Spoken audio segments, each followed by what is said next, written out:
এই নারী তোমার কণ্ঠের আওয়াজ জোরে বলে আল্লাহ নারাজ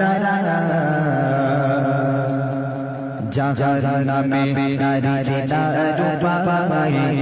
যাদের কণ্ঠ জোরে হয় নারী তোমার কণ্ঠের আওয়াজ জোরে বলে আল্লাহ নারাজ যার নামে নারী চেনা রূপাই যাদের কণ্ঠ জোরে হয়